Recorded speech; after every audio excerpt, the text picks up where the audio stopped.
Hey, we're back. We got another week of football on the way, and I'll be honest, last week sucked, and it really sucked a lot. But yeah, not much is need to be said about that. But we're back with some more football. And what do we mean by more football? Well, rather simple, really. We're just still chugging along. We get new games each and every week, and going into week 7, there are only 13 games this time, and the teams that are on bye for this week are the Bengals, the Texans, the Titans, the Jets, the Panthers, and the Dallas Cowboys. Was because even the so-called America's team needs to spend a week not playing a game, contemplating life. So let's get into the predictions for our 13 games. It's time for Thursday Night Football to open things up. And we got the Jaguars and the Saints playing on a short week. And even though this is being played in New Orleans, the Jaguars are running a hot streak right now. And I think that hot streak is going to continue on the road. Uh, Now, the main question going forward beyond this game is if Trevor Lawrence can stay healthy. You can't trust the Saints with much. That's why I went with the Jaguars for this matchup. The London series is officially over, which means we jump right back to early Sunday games to start things out for the Sunday batch. Early games: Lions versus Ravens, kicking things off. While this is likely going to be a must-see game, it's very likely that the Ravens, you really can't tell how they're going to play. And to be honest, no matter how close or competitive this game gets, I think the Lions can pull out the win here. Who's ready for NFC South football in some garbage? The Falcons and the Buccaneers. I really can see this one being ugly, ugly, ugly football. Oh, and to be frank, somebody has to win the South, and at this point, it's looking like the Buccaneers division to lose. And I'm gonna go with the Buccaneers winning this one, but it's a 23-22 regulation win. And Youngwei Koo misses the game-winning field goal. Oh, look! We're going to be going through something here. NFC East football. Oh, Washington Giants. Yeah, it's safe to say that extending Danny Derp was not a good idea for the Giants. And Brian Daboll got lucky in what was supposed to have been a rebuild year. And so matter. That means that the Washington team is going to play a lot better. And they're going to be the team that wins over the Giants. Season in jeopardy. Dayball on the hot seat. Ron tries to keep his job in Washington. Why, oh, why are the Raiders at 500? This team should not be this good. They keep getting bailed out by their own incompetence, and now they got to go up against the Bears. And I don't care how good the Raiders are compared to them. I'm picking the Bears. Josh McDaniels needs to go already. The Raiders are not going to get anything done as long as Mark Davis is owner and as long as Josh McDaniels is the head coach. Simple as that.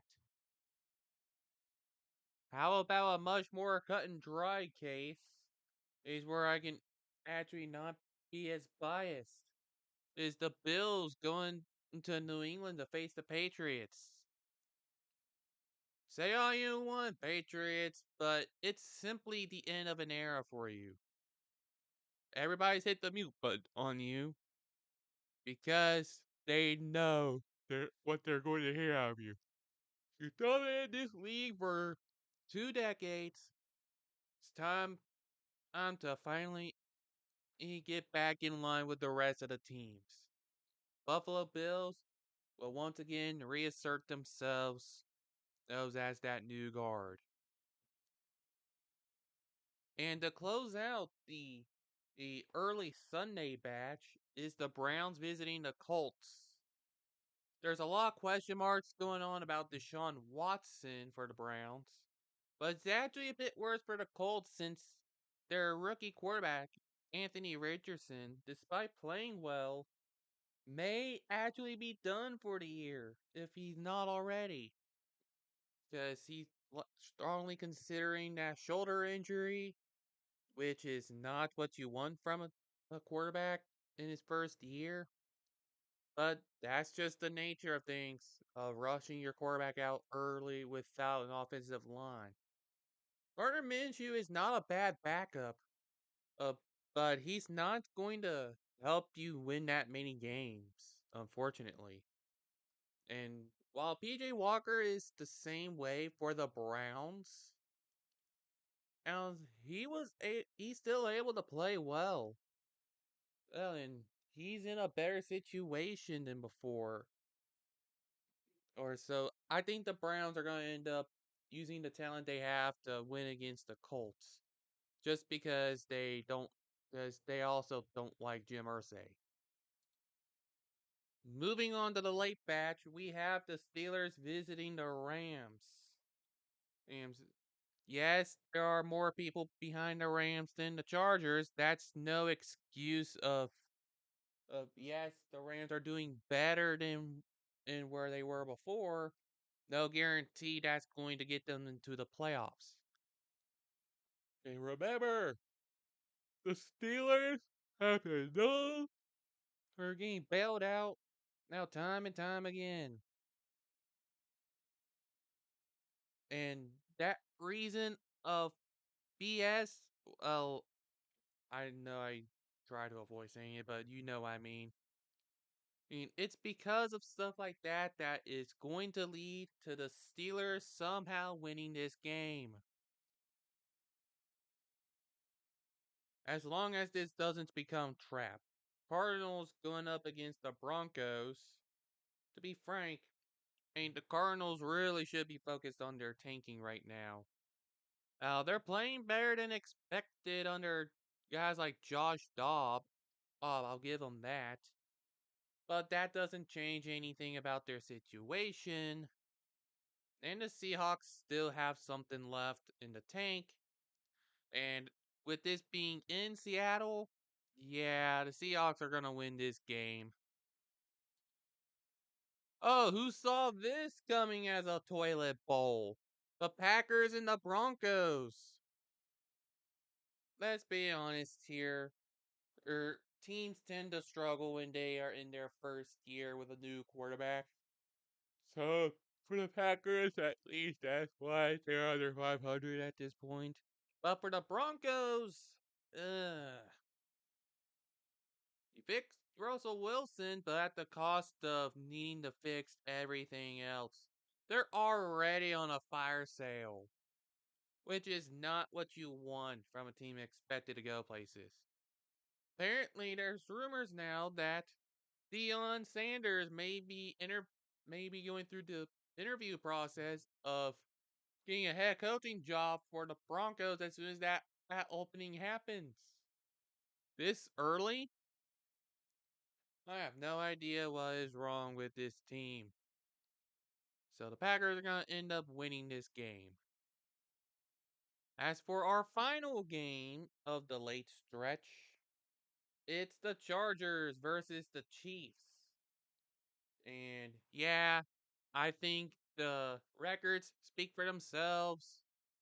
And I think that the recent amount of times the Chargers have lost to the Chiefs speaks for itself. Oh, then I think that this matchup speaks for itself. Chiefs are going to win regardless of its regulation or overtime. And welcome to Sunday Night Football. The Dolphins going up against the Eagles.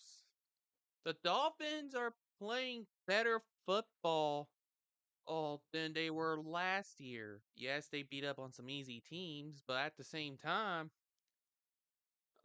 they have the stuff there to actually go on a playoff run. And they're going to be facing another test this time against the Eagles.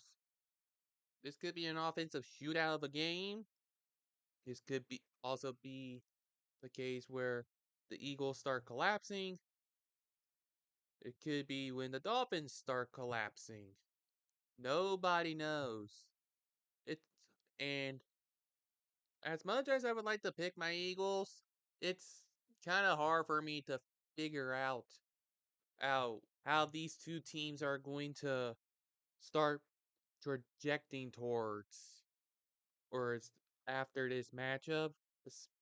Of like who's gonna be the team that collapses first, who's gonna maintain their goodness isn't all that. It's really hard to gauge both of them at this point. I mean, in terms of where their trajectory lies. I think, given that this is Sunday Night Football, and the fact that this is going to be one of those must-see matchups that is probably going to be too good to warrant in finishing, I have this game marked as my tie of the week. Shocker, but really, sometimes it has to be ugly in order for it to count. Last but not least, we have Monday Night Football. The 49ers going up against the Vikings. And yeah, talking about two polarizing teams. There are no undefeated teams left at this point of the season. The 1972 Dolphins, what's left of it, is opening bottles of champagne, celebrating as we speak. And that said, I think the 49ers will bounce back this game and once again flex on their dominance, even without their best weapons, because, well, it's the Vikings. Do you expect anything good from them? And here's a recap look of the predictions that I have put in place. As you can see, it's starting to become more and more clear who are the good teams and who are going to suck the rest of the way. And apparently, the Panthers are also, during this bye week, allowing time for their offensive coordinator to get it warmed up so he can finally start calling plays, which is surprising. And the Jets are still without a quarterback. The Cowboys, he's got lucky and being bailed out of their own incompetence again. And the Texans, surprisingly decent. The Bengals are getting a bye week at the best time they can. And the Titans are still the Titans. There's really not much else for me to say. Well, that should do it for my predictions, and so much for the World Series. These based on the current results, I really hope that the Rangers pull through and are the team that ends their legacy of failure and wins it all for the first time in franchise history. But thank you all so much for tuning in, and until next time, travel safely.